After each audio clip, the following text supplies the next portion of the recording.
সম্মানিত দর্শক, আমরা এখন দাঁড়িয়ে রয়েছি যশোর জেলার শার্শা থানা নিজামপুর ইউনিয়নের অধীনে কন্দপুর ভাইনা গ্রামে। এটা নিজামপুর ইউনিয়নের ৩ নম্বর ওয়ার্ড হিসেবে পরিচিত। আপনারা জানেন যে উলুশি খালটা মূলত মূল খাল বলা হয়, যেটা জিয়া খাল। তো এই খাল দিয়ে যে পানিগুলো আপনার নিষ্কাশন হয় সেটি হলো বনমান্দার, সোনামুখী, এই সমস্ত আশেপাশের যেই নদী নালা বা খালবিলগুলো আছে সেই জায়গাগুলোর পানি নিষ্কাশন করার জন্যই মূলত এই উলুশি খাল। তারই ধারাবাহিকতায় মূলত এই বনমান্দার ভাইনা গ্রাম এবং রাধানগর হয়ে যে খালটি চলে গিয়েছে সেই খালের পানিও এই খালে গিয়ে পৌঁছায়।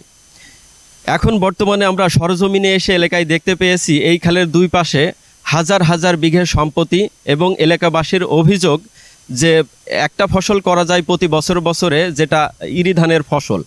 অপরদিকে বোরো আবাদটা এইখানে করতে গেলেই কৃষক মার খেয়ে যায়। প্রতি বছর এই অঞ্চলে হাজার হাজার বিঘে সম্পত্তি বিনষ্ট হয়। কৃষকরা যেরকম ক্ষতিগ্রস্ত হচ্ছে, সরকার কোটি কোটি টাকা, শত শত কোটি টাকার রাজস্ব হারাচ্ছে। তারই ধারাবাহিকতায় আজকের এই অনুষ্ঠানের আয়োজন করেছেন এলাকাবাসী। আমরা এখন সরাসরি বক্তব্যে চলে যাচ্ছি। যশোর জেলা শার্শা থানার 11 নম্বর নিজামপুর ইউনিয়ন 3 নম্বর ওয়ার্ডে আমাদের বিএনপি আয়োজিত এক সংবাদ সম্মেলন করা হয়েছে। মূলত কারণ হচ্ছে এই হাজার হাজার বিঘে জমি ফসল নষ্ট হয় ভেড়িবাঁধের কারণে। এই যেখানে ভেড়িবাঁধ দেওয়া হয়েছে এটা 62 সালে আপনার সরকারি খাস ছিল, এখান থেকে পানি বেরোয় একটা নদীর মতো। কিন্তু বিভিন্ন স্বার্থন্বেষী মহল তারা গায়ের জোরে, অর্থ সম্পদের জোরে সরকারকে বিভিন্ন রকম কুপ্রবঞ্চনা দিয়ে কাগজপত্র করে নিয়েছে। এতে করে আমাদের এই এলাকার জনগণের ব্যাপক ক্ষতি হচ্ছে। ফসল লক্ষ লক্ষ বিঘার জমি ফসল নষ্ট হয়ে যাচ্ছে। 62 সালে এটা নদী আকারে ছিল, পুরাটা সরকারি খাসই ছিল। 90 সালে কিছু স্বার্থন্বেষী মহল আমিনদের টাকা পয়সা দিয়ে প্লট করে নিয়ে তারা ভেড়ি করে এই পানি জলবদ্ধতার সৃষ্টি করছে। আমার বাংলাদেশ সরকারের কাছে আকুল আবেদন, সরজমিনে এসে এটা দেখে এসব উচ্ছেদ করার ব্যবস্থা করুক। এটা আসলে একটা নদী ছিল, পরবর্তীতে এটা উলুশি খালের সাথে সংযোগ দিয়ে এলাকার কৃষকদের সুবিধার্থে এই পানিগুলো নিষ্কাশনের ব্যবস্থা ছিল। কিন্তু ইদানিং দেখা যাচ্ছে, বিশেষ করে বিগত সরকারের আমলে এগুলা বিভিন্নভাবে প্লট করে বিভিন্ন কুচক্রী মহল এগুলাকে নিজ দায়িত্বে নিয়ে মাছের চাষ করছে। এতে করে হাজার হাজার একর জমি, হাজার হাজার কৃষক এই সমস্ত ফসল থেকে বঞ্চিত হচ্ছে। তা আমি এই জন্যে বলতে চাচ্ছি, বর্তমান সরকার আমাদের শহীদ প্রেসিডেন্ট জিয়াউর রহমানের আদর্শ বাস্তবায়ন করার জন্যে 31 দফা দিয়েছেন। সেই 31 দফার ভিতরে এটাও একটা।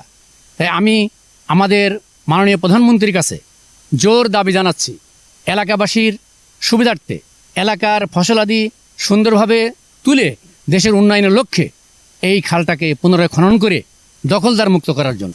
আমরা আজকের যেখানে দাঁড়িয়ে আছি আমরা সবাই দেখতে পাচ্ছি যে একটি বিশাল এরিয়া, যেটা বনমান্দার বিল নামে পরিচিত।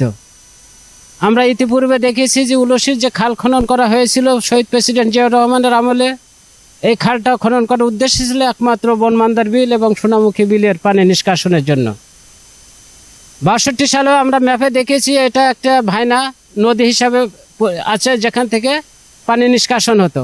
পরবর্তীতে 90 সালে যখন রেকর্ড হয়েছে তখন একটি স্বার্থান্বেষী মহল বিভিন্ন ফাঁক ফোকরের মাধ্যমে তারা নামমাত্র ডকুমেন্টারি তৈরি করে সেই ভাইনা নদীতে ভেড়ি চাষ করে জলবদ্ধতার সৃষ্টি করেছে। আজকের এই রিপোর্টের প্রেক্ষিতে আমরা দেখছি এই বনমান্দার বিল, যেখানে কমপক্ষে 3 থেকে 4 হাজার একর জমি আছে, যেখানে চাষবাস হয়। ইতিপূর্বে আমরা দেখেছি এখানে চাষবাস করেছে, অধিক ফলন ফলেছে, চাষের মুখে হাসি ছিল। এই ভেড়িবাঁধের কারণে পরবর্তীতে আমরা দেখছি যখনই একটু বৃষ্টির পানি হচ্ছে মাঠে জলবদ্ধতা তৈরি হচ্ছে এবং এই এলাকায় সমস্ত ফসলগুলো পানিতে প্লাবিত হয়ে যাচ্ছে।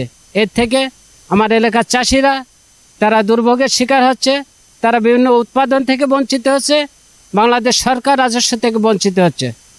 তো বাংলাদেশ বর্তমান সরকারের নির্বাচনী ইশতেহারের 31 দফার যে খাল খনন কর্মসূচি রয়েছে তারই অংশ হিসেবে আমি আজকের সরকার প্রধানের কাছে জোর দাবি আবেদন করছি যে এই ভাইনা খালটি উন্মুক্ত করে এখানে চাষিদের নতুন করে আবার চাষবাসের সুযোগ সুবিধা তৈরি করে তাদের মুখে হাসি ফুটাক। দখলমুক্ত করার জন্য আপনি দিনের পর দিন অক্লান্ত পরিশ্রম করে কাজ করে গিয়েছেন, এখন পর্যন্ত কতটুকু সফল হয়েছেন, আদেই কোন পর্যায়ে রয়েছে আপনার কর্মকাণ্ড? না, আমরা যে পৌঁছাতে দিয়েছি এখানে মনে করেন যে আমরা এই যে দখলমুক্ত করা হচ্ছে, দখলমুক্ত করা হচ্ছে মূলত জনগণের জন্যই। সেই জনগণ ইনশাল্লাহ আমাদের সবাই সাড়া দিয়েছে।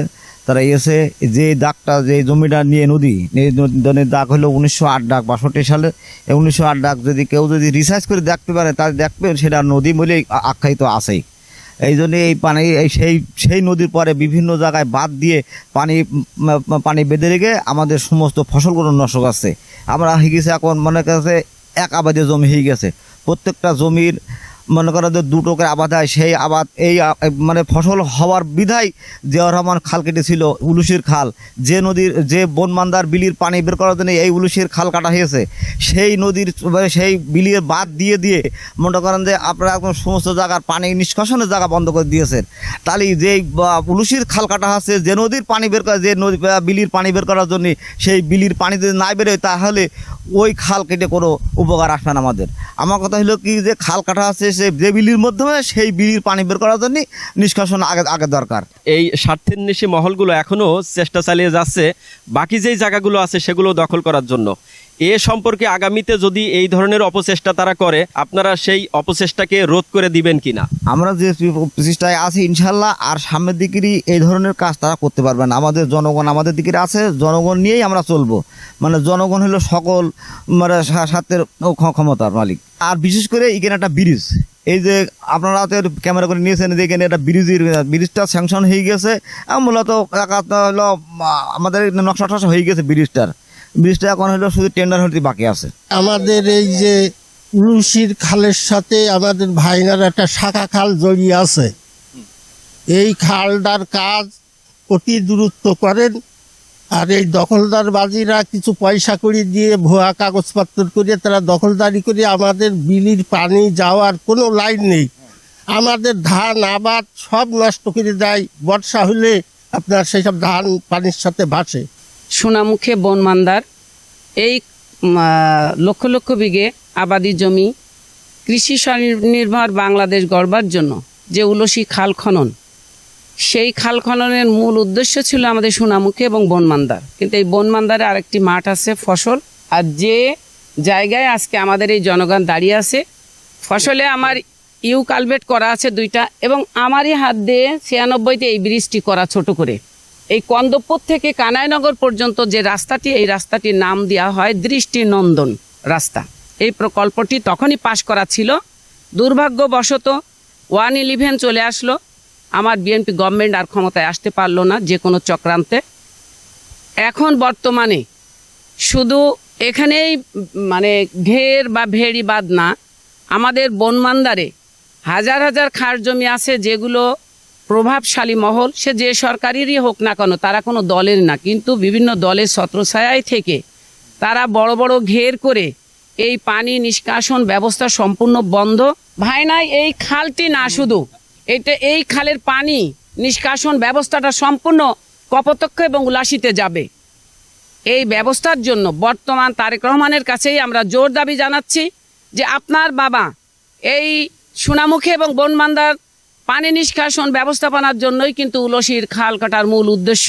তা এই জনগণের পক্ষ থেকে আমি একজন প্রতিনিধি হিসেবে খুব জোর দাবি জানাচ্ছি আমার প্রধানমন্ত্রী তারেক রহমানের কাছে, যেন খুব দ্রুতই এই খাল খনন এবং এই কিছু সুবিধাভোগী দখলমুক্তদের হাত থেকে আমার এলাকার জনগণ কৃষককে বাঁচিয়ে কৃষি বান্ধব, কৃষি স্বনির্ভর তার বাবা সে বাংলাদেশটি যেন উপহার দেয়। আমরা চাষি মানুষ, আমরা বনমান্দার এরিয়ায় বসবাস করি। এই বনমান্দার এরিয়ার বিল জমি, এই জমির সমস্ত পানি সবাই ভাইনা নদী দিয়ে বাহির হয়, নিষ্কাশন হয়। এই ভাইনা নদীতে বিগত দিনে যে সরকার আসছিল সেই সরকারের আমলে এর আগে এটা নদী ছিল, কিন্তু এই সরকারের আমলে বাদ দিয়ে দিয়ে ভেড়ি ভেড়ি করে মাছের চাষ করা শুরু করেছে, করে আমাদের এই লক্ষ লক্ষ বিঘে জমির ধান এই বাদ দেওয়ার কারণে মাছ যাচ্ছে। কিন্তু জনসাধারণ ওইসব শক্তিশালী লিডারদের সঙ্গে এতে কিছু মানে তারা কিছু করতে পারে না, তারা ওই বসে বসে আবাদ মার্গিলি কান্না ছাড়া তাদের আর কোনো গতি নেই। তাই আমার প্রধানমন্ত্রীর কাছে এই দাবি যে অন্তত উলুশির খালের সাথে যে দুটো বিলের পানি বেরোনোর জন্য উলুশির খাল জিয়া রহমান করেছিল, হ্যাঁ, তো এই তার মধ্যে এইটা হচ্ছে বনমান্দার বিল, আর এর পানি বেরোনোর একমাত্র লাইন হচ্ছে এই ভাইনা নদী। আওয়ামী লীগ সরকারের আমলে এই ভেড়িবাদ অবৈধ দখলদারিত্ব, তারা এই বাঁধ বেঁধে আমাদের এখানের লক্ষ লক্ষ বিঘা জমি তারা ফসল নষ্ট করছে এবং তাদেরকে জনগণ বিভিন্নভাবে প্রতিহত করার চেষ্টা করেছে, কিন্তু তাদের কাছে আমরা পরাস্ত হয়েছি। আমরা নেতৃত্ব দিয়েও আমরা নীরব দর্শকের মতো দাঁড়িয়ে দেখেছি, চোখের পানি ফেলা ছাড়া আমাদের আর কিছু করাই ছিল না। তো বর্তমান আমাদের প্রধানমন্ত্রী তারেক রহমান, তিনি এখন দায়িত্বে আছেন। জনাব তারেক রহমানের সাথে নির্বাচনের আগে আমাদের একটা ভার্চুয়াল মিটিং হয়েছিল একেএম ওহিদুজ্জামান সঞ্চালনায়। সেখানে জনাব তারেক রহমান আমাদেরকে ইঙ্গিত দিয়ে বলেছিল যে আপনারা যেখানে আছেন সেখান থেকে 31 দফা বাস্তবায়নের জন্য কাজ করবার। তা আমরা ইতিমধ্যে বেশ কিছু শিডিউল এবং বেশ কিছু কাজের যে খাল খনন, রাস্তা নির্মাণ এবং গভীর নলকূপের যাতে সহজেই চাষিরা সেচ কাজ পরিচালনা করতে পারে, এজন্য আমরা এই কাজগুলো হাতে নিয়েছি। তার পরিপ্রেক্ষিতে কাজ করতে এসে দেখি ভাইনার এই দুরবস্থা। এখানে এত পরিমাণ যে বাঁধ নির্মাণ, এখানে বৃষ্টির পানি গড়ানোর কোনো সুযোগ নেই। তা আমি আশা করি জনাব তারেক রহমান আমাদের প্রধানমন্ত্রী, তার কাছে আকুল আবেদন আমাদের এই কাজ করবার জন্য, সহজ শর্তে কাজ করবার জন্য, বিশেষ করে পানি উন্নয়ন বোর্ডের যে কন্ট্রাক্টরের লাইসেন্সগুলো সহজে পাওয়া যায়, তারা বিভিন্ন ধরনের বাহানা করে, এ মাস না সে মাস, সে মাস না এ মাস, তা আমাদেরকে সহজে যেন আমরা কাজ করতে পারি, এজন্য আমি তার দৃষ্টি আকর্ষণ করছি।